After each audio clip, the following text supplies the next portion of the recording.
Welcome to Authentic with Brazil 201. I'm your host, Brazil 201. We are 10 days into 2025, and the West Coast is on fire. The East Coast is covered in snow or 50 mile per hour Arctic gust wind. While also, that same wind is why the fires are going crazy on the Los Angeles side. But first, obviously, I hope everyone in LA, Los Angeles County are safe. I know many people who work on productions, and said productions are probably not coming back for a while. Like, even when the fires are hopefully put out. And obviously, as a person in the entertainment industry, I hope for the best. I know I just hope people understand not everybody in LA is multi-millionaire who is going to be able to instantly buy a new house. And also, that's still a fucked up thing for rich people people are cheering on the fact that they lost their house. I really am so confused at why both TMZ and Des Moines have these like charts that kind of look like album covers that are like JJ Redditt lost their house in the fire. Adam Brody lost his house in the fire. Right? And it's just like, okay. Like, it's like a basically master list for someone at Douglas Island or Redfin to contact their WME agents to be like, hey, I know you lost your house in the fire. We're here to help. And I'm like, I think that's really tacky. But obviously, I hope for the best. First, we got a lot of topics today. We're going to be talking about the Lincoln Riley bill, the TikTok ban. Thankfully, it's happening. Fuck you with congestion pricing. And our final thing we will be talking about is the PITT and Creatures Commando. So first, let's break it in, the Lincoln Riley Act. So for those of you who don't know, back in February 2024, a nursing student in Georgia named Lincoln Riley was killed by an illegal immigrant. And I don't know, here's what I think. Crystal ball on breaking points is so annoying when it comes to the immigration issue. And so are a lot of what I hate is the leftist activists, even the fucking Pod Save America losers.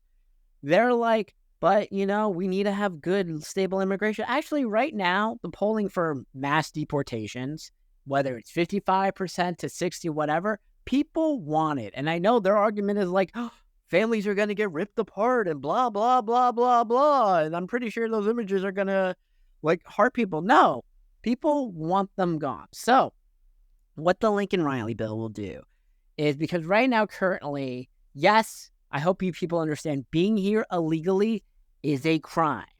Just so people understand it, this bill allows illegals who are charged to be deported. Now, for those of you who don't seem to understand something, being here illegally is already the crime. So them being charged and then finally being allowed to be deported is a good thing. This fixes the loophole. And for those of you saying, what about, quote unquote, the good illegals? I just hope you understand the quote unquote good illegals, which I guess this thing is everyone who's working on the farms and shit in the flyover states and things like that. They should have nothing to worry about if they're not doing crimes. But I don't know if you're in New York and LA and Georgia. There is a massive thing because of Ron DeSantis and fucking Abbott's stunt that have made these cities look like third world countries. And they are causing crime. And I know the annoying vegan DSA activist with the fucking Rachel Maddow haircut or the shaved head and the septum piercing that's shouting Free Palestine and ACAB and all the other bullshit everyone hates is like, no, they have a right to stay here. No. Parts of Queens looks fucking disgusting now and all these fucking migrant shelters. And I am so glad now that it is popular to say, I want mass deportations, okay? And I do not care if families are going to get fucking destroyed or if they had a kid here. Trump is right. They can go together, okay? And guess what? This is what people want. You can't just accept that, oh, wow, because people, guess what? Abortion access, mass deportations, a version of universal health care, not Medicare for all, stricter crime laws are something that people want. Just because you don't agree with the more quote-unquote right-wingy ones doesn't mean make them less valid. People voted for Trump. This is what they want. I'm a Democrat. I want mass deportations, and I'm glad the Lincoln Riley bill past 84-9 or whatever, it's probably there'll be some changes or whatever, but it's going to pass, right? And if I don't know if they're going to hold it until Trump is sworn in, or if Biden will be brave enough to sign it for his fuck-ups for getting rid of the Trump executive orders that stop the massive inflow of illegal immigration. And we are going to be back calling this illegal immigration, not migrants or whatever fucking woke term. I don't know if you guys have noticed this, but everyone's pulling back their nonsense diversity policies because we all know these were just performative things that had no fucking purpose to make white guilt liberals feel better about themselves. I have never been a white guilt liberal. I am a self-centered, self-serving narcissist, and proudly, so I don't care. Next, the TikTok ban. The Supreme Court is hearing oral arguments right now on the TikTok ban, and spoiler alert, it's going to be banned on January 19th. Now, guess what? The fucking ugly bald fat guy from Shark Tank is trying to buy it, but he can't forcibly buy it from ByteDance, and the version of TikTok, if it is ever sold, will not have the magical algorithm that has warped their mind and all this shit. But it is so funny because there's so many hot women who didn't translate to becoming like real quote-unquote celebrities from TikTok who just push the tummy tea ad and like, look at this bikini I bought for this brand and blah, blah, blah. Like there's like a few that I follow, like they had real jobs. They were nurses and shit.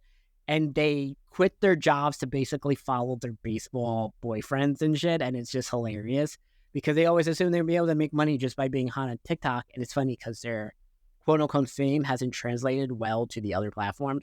Like a lot of people are just hot visually. They're not good witty, so they're bad on Twitter and Threads. And, you know, like the whole everyone's trying to sell some bullshit tummy tea ad that nobody uses on Instagram and TikTok is whatever. I'm glad it's being banned. I do not care.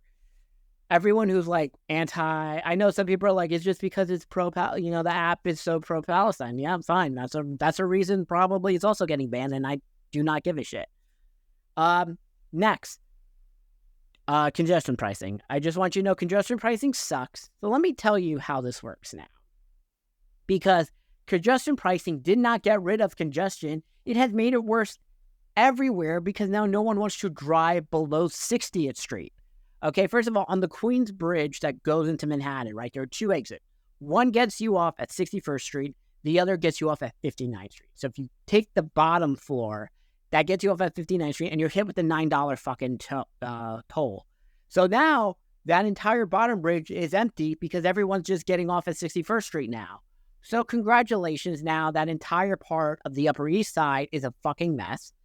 The Upper West Side for the GWB is also a mess. I was shooting a TV show like 2 days upstate, and I was like, oh, that's right, I have to take the GWB so I don't take the tunnel and go up because I don't want to get hit with the fucking toll, right? And listen, until New York gets rid of all the fucking homeless people and the crazy crackhead and all the illegal immigrants and all the fucking problems that are happening in the suburb right now, no, you don't get to put these tolls. And guess what? Mike Lawler in 2 years is going to be governor. Good. Andrew Cuomo is going to be mayor, which is also a good thing. All these stupid fucking activists who are pro-congestion fee and say you should need to say unhoused individual and all the other bullshit, performative activist shit. I don't like using the term woke. I think it's stupid. I think people have don't know what they are meaning when they say it. So I prefer performative activists, right? What, the annoying fucking vegans in Bushwick who shout ACAB or shout criminal justice reform or have their pronouns in their bio or introduce themselves with pronouns and all the bullshit that, the common person hates and can't stand.